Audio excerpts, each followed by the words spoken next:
এই গরমে একটু বাইরে গেলেই মাথা ঘোরা, ক্লান্তি ভাব, শরীর দুর্বল লাগা, ঘন ঘন জল তেষ্টা পাওয়া লেগেই থাকে। তাই আজ আমি আপনাদের সাথে এমন 4টি ঘরে বানানো শরবতের ব্যাপারে আলোচনা করব, যেগুলো খেলে শরীর থাকবে ঠান্ডা, ক্লান্তি হবে দূর। নমস্কার বন্ধুরা, আমি শুভ। আমার এই চ্যানেলে সবাইকে অনেক অনেক ওয়েলকাম। ভিডিওটি শেষ পর্যন্ত সবাই অবশ্যই দেখবেন। তাহলে চলুন আজকের এই ভিডিওটা শুরু করি। ভিডিওর প্রথম শরবত হলো সবার প্রিয় লেবুর শরবত। এই লেবুর শরবত ঘরে বানানো খুবই সোজা, আর এটি খাওয়ার ফলে শরীর থাকে একদম ঠান্ডা আর দেয় সাথে সাথে একদম এনার্জি।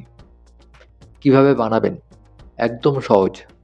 1 গ্লাস জলে 1 চামচ লেবুর রস, তাতে 1 চিমটি কালো নুন বা বিট নুন, 3-4টে বরফের টুকরো, 1 চামচ চিনি, ব্যাস, একদম সহজ।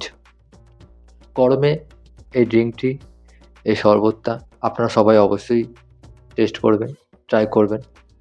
ভিডিওর 2 নম্বর শরবত হচ্ছে টক দই দিয়ে বানানো ঘোল বা ছাঁচ।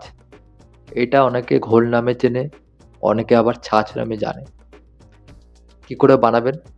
1 গ্লাস জলে 3-4 টুকরো বরফ, তাতে 4 চামচ টক দই, 1 চিমটি কালো নুন বা বিট নুন, তার সাথে একটু ভাজা জিরে গুঁড়ো, ব্যাস, আর 1 চামচ চিনি, একদম রেডি। ব্যাস, এতই সহজ বানানো। গরমে এই ছাঁচ, এই ঘোল খাওয়ার পরে শরীর থাকে একদম ঠান্ডা, আর সাথে সাথে দেয় এনার্জি। তাই সবাই অবশ্যই বাড়িতে ট্রাই করবেন, এই গরমে অবশ্যই খাবেন। আমাদের ভিডিও 3 নম্বর শরবত হচ্ছে পুদিনা পাতা আর জলজিরা দিয়ে বানানো শরবত। খুবই সহজ। কী করে বানাবেন? 10-12 টুকরো পুদিনা পাতা শিলনোড়া বা মিক্সিতে বেটে নেবেন, একটু চাটনির মতো করে নেবেন। 1 গ্লাস জল নেবেন, সেই 1 গ্লাস জলে সেই 1 চামচ পুদিনা পাতার রস মিশিয়ে নেবেন, তাতে 3-4 টুকরো বরফ, 1 চামচ চিনি, 1 প্যাকেট ছোটো জলজিরা পুরো দিয়ে দেবেন, একটু কালো বিট নুন দেবেন, ব্যাস, এইটুকুই। অবশ্যই সবাই ট্রাই করবেন এই পুদিনা পাতা রস জলজিরা দিয়ে, খুবই দারুণ খেতে। এই গরমে এটি খাওয়ার ফলে শরীর থাকবে একদম ঠান্ডা, আর সাথে সাথে দেবে এনার্জি। সবাই অবশ্যই ট্রাই করবেন এই গরমে। ভিডিওর 3 নম্বর শরবত হচ্ছে তরমুজ। এই গরমে সবার প্রিয় তরমুজ।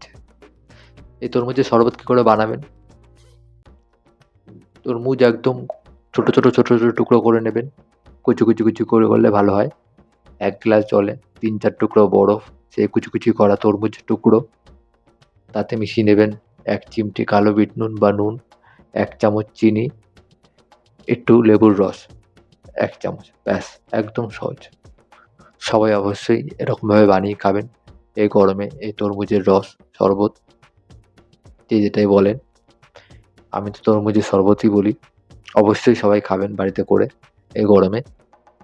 এটি খাওয়ার ফলে শরীর থাকে একদম ফ্রেশ, এনার্জেটিক, শরীর থাকবে একদম ঠান্ডা এই গরমে। সবাই অবশ্যই বানিয়ে খাবেন। তো বন্ধুরা, এই ছিল এই গরমের এই 4টি শরবত। কার কোনটা সবচেয়ে বেশি পছন্দের অবশ্যই কমেন্ট করে জানাবেন। আমার এই ভিডিওটা ভালো লাগলে অবশ্যই লাইক করবেন, শেয়ার করবেন। আমার এই চ্যানেলটা অবশ্যই সাবস্ক্রাইব করে দিয়ে আমার পাশে থাকবেন। আবার দেখা হচ্ছে এরকমই এক ভিডিওতে। সবাই ভালো থাকবেন, সুস্থ থাকবেন। নমস্কার।